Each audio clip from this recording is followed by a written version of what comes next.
Singer Mangli advocate Subbarao మధ్య కొనసాగుతున్న వివాదం పంజాగుట్ట పోలీస్ స్టేషన్ పరిధిలో ఉత్కంఠకు దారితీస్తుంది. ఈ కేసులో వస్తున్న వివిధ రకాల ఆరోపణలపై పంజాగుట్ట సిఐ రామకృష్ణ మీడియాకు పూర్తి వివరాలను వెల్లడించారు. ఈ వివాదం వెనుక ఒక పెద్ద ఫైనాన్స్ స్కామ్ ఉందనే వార్తలపై సిఐ స్పందిస్తూ ఇప్పటి వరకు తమకు ఆ స్కామ్కు సంబంధించి ఎలాంటి అధికారిక ఫిర్యాదులు అందలేదని స్పష్టం చేశారు. బాధితులుగా చెప్పుకుంటున్న వారు కూడా ఈ స్టేషన్ పరిధిలోకి రారని తెలిపారు. కొంతమంది బాధితులతో కలిసి సుబ్బారావు స్టేషన్కు వచ్చి సమయంలో ఆయన మద్యం సేవించి ఉన్నట్లు గుర్తించామని చెప్పారు.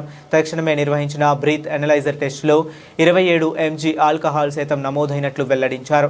టెస్టు చేస్తున్న సమయంలో సుబ్బారావు మీడియా సాక్షిగా హంగామా సృష్టించారని, పోలీసుల విధులకు ఆటంకం కలిగించేలా ప్రవర్తించారని పేర్కొన్నారు. ప్రస్తుతానికి 2 వర్గాల ఫిర్యాదులను నిశితంగా పరిశీలిస్తున్నామని, చట్ట ప్రకారం నిష్పక్షపాతంగా దర్యాప్తు కొనసాగిస్తామని పంజాగుట్ట సిఐ తెలిపారు. ఇక్కడికి వచ్చేటప్పుడు మద్యం తాగి రాకూడదు అనేది ఎవరికి చెప్పాల్సిన అవసరం లేదు. మద్యం తాగి అతను వచ్చాడని చెప్పి అనుమానంతో మేము ఆల్కహాల్ టెస్ట్ చేయడం జరిగింది. ఆల్కహాల్లో 27 mg అతనికి మోతాదు దాంట్లో రావడం జరిగింది. సో దాని మీద కూడా అతనికి చర్యలు తీసుకుంటాం. సుబ్బు కంప్లైంట్ ఇచ్చేటప్పుడు ఫిర్యాదు విట్నెస్లు ఎప్పుడు సమర్పిస్తానని చెప్పాడు సార్, ఎందుకు ఇవ్వలేకపోయారు? ఏమైనా తెలుసా, ఏమైనా అడిగారా మీరు? ఎఫ్ఐఆర్ రిజిస్ట్రేషన్ కాగానే ఇస్తామని చెప్పేసి అన్నారు. సో మేము కూడా అదే అనుకున్నాం. ఇంతవరకు అతను ఇవ్వలేదు. మంగ్లీ ఇచ్చిన కంప్లైంట్ ఇచ్చారు. కంప్లైంట్ ఇచ్చిన తర్వాత దాని మీద మేము లీగల్ ఒపీనియన్ తీసుకొని ఏ విధంగా ప్రొసీడ్ కావాలని చెప్పేసి వెయిట్ చేస్తున్నాం. సుబ్బారావు ఆరోపణలకు సంబంధించి ఆర్థిక లావాదేవీలకు సంబంధించిన అంశం మాత్రం పంజాగుట్ట పోలీస్ స్టేషన్ తో ఎలాంటి సంబంధం లేదా? లేదు, పంజాగుట్ట పోలీస్ స్టేషన్ ఆ మైక్రో ఫైనాన్స్ సంబంధించిన దాంట్లో పెట్టుబడి పెట్టిన విషయాలు కానీ మాకు ఎటువంటి ఫిర్యాదు రావడం కానీ ఆ పరిధి కూడా మా దాంట్లో రాలేదు. ఒకవేళ మాకు కనుక కంప్లైంట్ కానీ ఇస్తే కన్సర్న్ పోలీస్ స్టేషన్ మేము దాన్ని ఫార్వర్డ్ చేయడం జరుగుతుంది.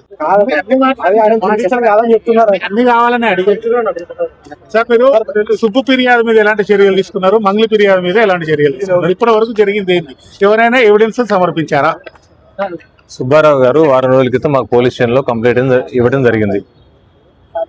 కొంతమంది వ్యక్తులు అతన్ని బెదిరించారని చెప్పి, మధు తదితరులు బెదిరించారని చెప్పి, దాంట్లో మంగ్లీ అని చెప్పేసి ఒక సెలబ్రిటీ వాళ్ళ తమ్ముడు ఉన్నారని చెప్పేసి దాంట్లో పర్టికులర్గా ఆయన మెన్షన్ చేశారు. దాంట్లో బెదిరించారు, తర్వాత మమ్మల్ని తిట్టారని చెప్పేసి ఆయన కంప్లైంట్ ఇచ్చారు. ఆ కంప్లైంట్ అనేది నాన్ కాగ్నిజబుల్ ఇంగ్రీడియంట్స్ ఉండడం వల్ల మేము కోర్టు పర్మిషన్ తీసుకొని దాంట్లో కేసు రిజిస్ట్రేషన్ చేయడం జరిగింది. సో ఇప్పటి వరకు కేసు రిజిస్ట్రేషన్ అయిన తర్వాత అతని ఇంతవరకు మాకు ఎటువంటి ఆధారాలు సమర్పించలేదు.